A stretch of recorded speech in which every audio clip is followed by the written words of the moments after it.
Hello everyone, I'm Shantanu Sharma. I'm co-founder of Woodbox and we help organizations of all sizes reduce their scope 3 emissions through green procurement. On this channel we talk about everything related to climate change, climate action, what companies can do to reduce their emissions, especially scope 3 emissions through green and sustainable procurement, and how you can make your company future ready. If this sort of content is meaningful to you, do subscribe to the channel, like this video and share it with somebody for whom also this may be meaningful. Today we're going to talk about a recent article that came out by Ernst& Young, which talks about what governments can do in terms of climate action. Of course, a lot of things are being done, and we've been sharing case studies of multiple governments, municipalities, and towns doing what is required, especially in the green procurement space. You can check out those videos on our channel where we've spoken about different case studies. But this particular article is something which we also resonated with. It talks about multiple things, but it ultimately gives 5 things which governments can do to drive green transition and to sort of incentivize and move people towards a greener economy and a better planet for all of us. Of course, the catastrophic impacts of climate change are well known. Weather impacts, resource depletion is well known. But what we also need to consider is the economic impact, where there's displacement of people, where you are pushing millions of people into poverty because of climate change. And that requires rapid climate action. The study also highlights, and this is well placed in multiple locations, is that we are on our path toward 2.7 degrees rise by the end of this century, which is way above what we should be. What that also means is that it's going to have an economic impact of around 10% to our global GDP by 2050. Stark numbers, and a lot to think about when we talk about why climate action is required and why you should choose to be a green company. There are multiple facets to it, and there are different things to look at. We'll first look at 4 different angles towards the story, and then I'm going to share the 5 things that governments can do. Of course, I'm nobody to advise the government, and none of us is, but there are things that need to be looked at, and I'm sure multiple people are looking at it. This video is just going to highlight what, as people from the industry, people from different organizations, and as general lay people, all of us should know about. I'm going to start with a very simple fact that economic growth can no longer be the only parameter of success if it comes at the expense of climate change. The amount of plastic that has gone into our oceans has tripled over the last 20 years. We are facing food scarcity, which is unparalleled in the history of human race. Agricultural production has to increase by 50% by 2050 to meet the requirements of our population. But on the flip side, food systems cause easily 1/3 of all global emissions, the greenhouse gas emissions. 80% of biodiversity loss is caused by food production and agriculture, and 70% of freshwater reserves are used by agriculture. So if we are going to increase our food production, we are also going to increase greenhouse emissions. So you understand what kind of flip side we are stuck in, which means that we need to have fundamental transformation in our energy, manufacturing, food production, infra, agriculture, transportation, everything. When that is taken into account, there are a lot of things that need to be done, and market forces cannot drive this, which means the onus is on the governments to take actions. Now, what kind of actions? Governments are already enabled. Tools are available, and there are multiple softwares, tools, platforms, ideas to counter climate change.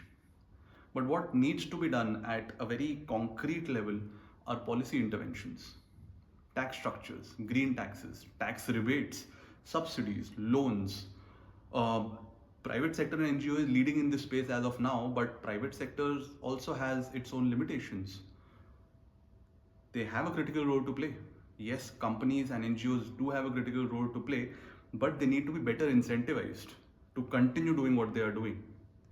Let me share a figure with you. According to Citi, the gap between actual and necessary climate crisis action or spending is close to 3 to 5 trillion US dollars per year. That is the gap we are on, which means we are spending much less than we should towards handling the climate crisis. What can push companies to do this? ESG has picked up in the corporate structure, and a lot of companies are talking about it. A lot of our clients talk to us about it, and that's why they are making the switch to greener products. But there is a sort of confusion or uncertainty regarding regulatory policies. There are poor incentives, and there's a lack of market data because of not adequate understanding on the topic, and what needs to be done is not clearly highlighted. Now, overcoming all of this requires bold steps. It requires economic, political, regulatory, and financial obstacles to be crossed, which means you have to do essentials, and you have to really get down to the grassroots. A lot of governments are doing it, and what I would now take you through are 5 things which are required, which will definitely help towards building a planet that we all need at this point. First is a detailed action plan with clear accountability. Who is supposed to do what part of the plan is going to work when, what are the timelines, and what are the repercussions if you don't meet those timelines. Of course, you'll have to co-create the timelines, but you need to have this in place.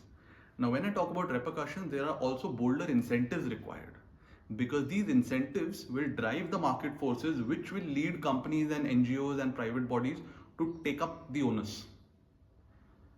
Coupled with the action plan and a bold incentive structure is more funding. You need to put in funding for research, you need to put in funding for startups, you need to put in funding for companies to do more towards this. There are multiple things which are in play. There are biofuels, there are bioplastics, there are hydrogen is going on, sustainable fuels is ongoing. All of this requires research. All of that requires money to be put in. That is where the idea of funding comes in. This funding will lead to increased design and delivery of green initiatives, which is the 4th point I want to talk about. That design is not the only thing. You need to build the design into existing systems. And the 5th one is to promote a whole of society people-centered approach rather than keeping it purely on the basis of profits. We've lived in society based on profit for far too long, and that has led to a lot of repercussions to the planet first, and now it's coming back to us. The number of weather events has increased, the number of people being affected by it is rapidly increasing. So these are the 5 points that are key takeaways from the article of Ernst & Young and from this video as well. One is you need detailed plans and commitments, accountability. Second, you need bolder incentives to drive market forces. Third is you need increased funding for innovation. Fourth is you need to improve design and delivery of green initiatives so that it is modular and can be applied to a wider group of people. And fifth, you need to promote a whole of society people-centered approach rather than going purely on profits. This will be coupled with reporting, this will be coupled with procurement, this will be coupled with innovation, and all of that needs to work hand in hand. I'm going to summarize this video very quickly for you so that you are able to understand what all we covered. We covered 3-4 different lenses through which we approach the problem of climate change and why incentivization from the government is required. The first was that the growth of any economy can't just be through pure numbers and economic growth. You will have to incorporate economic growth along with taking care of the planet. We spoke about the example of plastic increasing in oceans. We are speaking about how agriculture is leading to more greenhouse gas emissions. Those are just examples that we are taking. What that means is that market forces cannot solve the issue. Now, when market forces cannot solve the issue, governments need to come up and give more incentives, build tax structures around it, and incentivize the market or private bodies. Now, private bodies also have a role to play, but there are confusing regulations and there is not enough data or incentives to go on.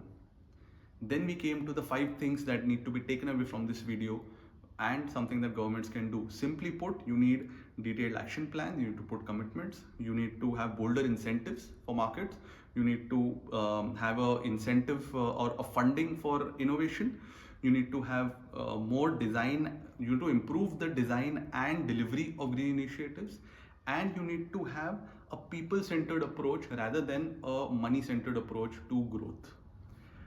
I hope this was meaningful and I hope it gave you some clarity on what needs to be done at a policy and government level to create a better planet and probably help you in transitioning your company to a greener company.